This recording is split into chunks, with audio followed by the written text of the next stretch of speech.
Has changed to, well, I'm not closed to the idea. I'm like, oh, great. So. Do you want me to look at you then, Adam? Or yeah, okay. I'll sit down and we'll have a lovely little conversation, recapping everything I have forgotten from media effects class. You know, and I'm teaching it for the first time this summer in a long time, so I forgot a lot of stuff too. But I still have the sheet with your arrows. The arrows, yeah. We're gonna do that. Like whenever I look at that, it kind of comes back. Yeah. So hopefully you still use that. Yeah, I am. Yeah, I won't change too much. So I guess the general question to start off with is, does media affect us in like profound enough ways where we could argue that it's causing us to do things? Yeah. And my answer to that is it depends, completely depends. Sometimes media can really affect us. You know, I look over at the television and they say, hey, a flash flood is coming your way. I mean, I'm affected. I get up, I leave, right? But outside of those direct, information transfer kind of situations, I really think it depends. It depends on, the context of your life. It depends on your personality. It depends on how you're feeling that day. To the point where we can, I think, pretty clearly say that media effects are very complex. So if anybody ever comes along and says, media affect us this way, then I say, well, it really depends on who we are, what the media message is, what's going on in the world at that time. And until you determine those kinds of things, you really can't even address this question. But it seems that people feel pretty free to do so constantly and act like they really know everything about media effects, and they make these really strong statements. And one thing I'll tell you too is that in the beginning, in the way that we thought about the effect of media back in the early 20th century, there was this belief in a very strong media effect. But then as time went on, we got into this limited effects period, and they were saying, actually media don't affect us much at all that we can see. And then more recently, they're thinking, maybe media affect us, but maybe it's just really hard to see, or it takes a long, long time. But the bottom line is there's really no definitive evidence that media have a definite effect on us.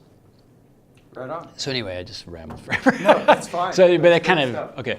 I think I'm just going to tighten up for this next one just to be a little more. Because you realize too that from taking that class that it's hard to really summarize that in a soundbite. But anyway, okay.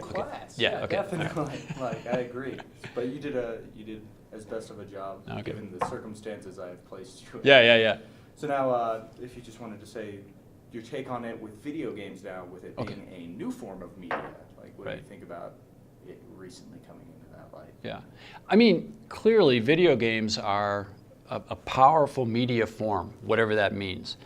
But we have to understand that we've had a lot of powerful media forms that have been introduced into our culture, and we always seem to survive as a culture, right? So, when comic books come online, everyone gets concerned about it, but then lo and behold, we're still alive. Radio comes online, they think it's really going to change the world, and the world changed, but it's still going. Television, computers, the internet, now video games. My sense is that we're probably adapting right now, and we're going through some changes, and we're sort of understanding how are we going to negotiate and live with this new media form. But I really don't think it's going to change the fabric of society. I truly believe that. Cool. And this is a little off topic, and I may or may not use it, but obviously you're a father, you have kids that play video games. Have you ever bought a game for your child where they weren't the appropriate age for the rating just yet? Because we have M for mature and T for teen and E for everybody. Have you ever bought a game that you knew that your child could handle it, but it was above their rating? Yeah. I think if the only interaction that my son, in this case, I've got a 13-year-old, if his only interaction was within a gaming environment, I would be a little concerned, right?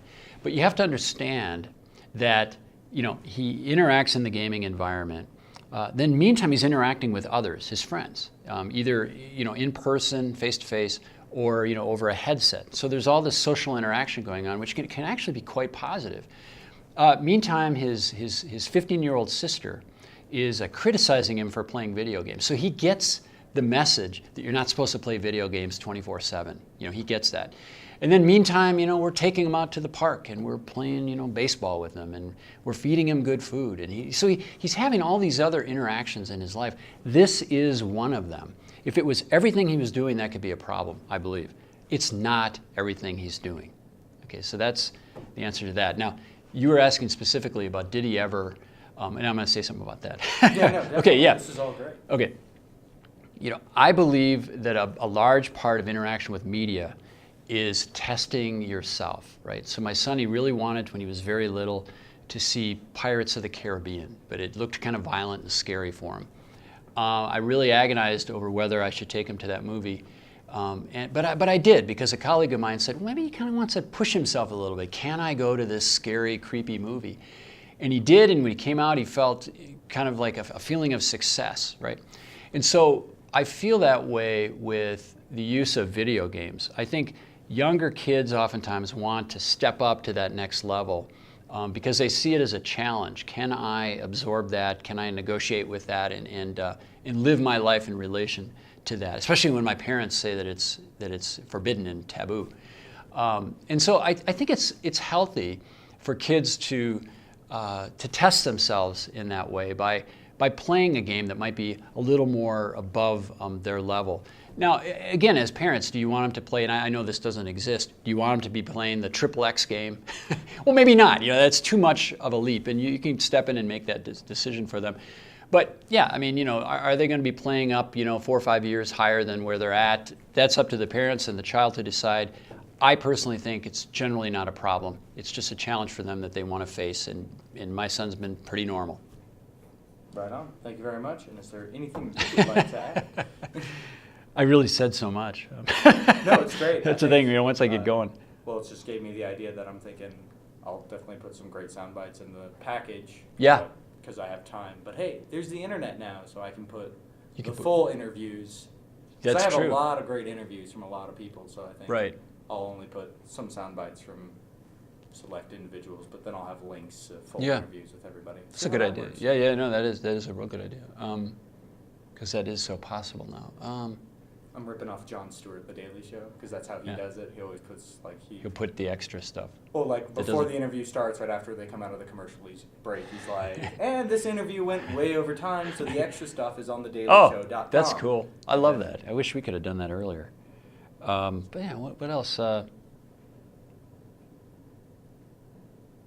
If you're set, you can just say hi, Mom, and hi, Mom.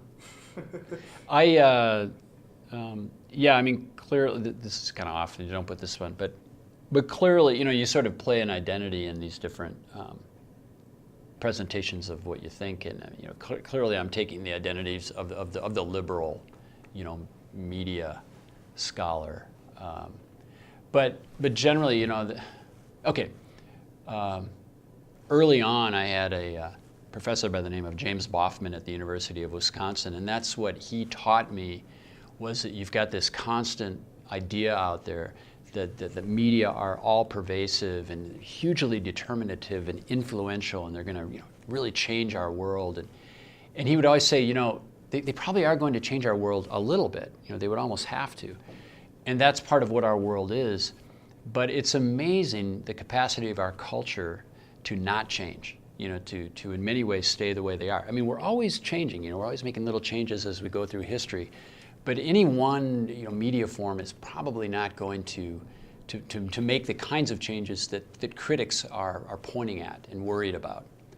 Now, a game changer is if you had some nuclear holocaust and there goes the atmosphere, or global climate change, and it's just if that's true, and our climate collapses, that's a game changer.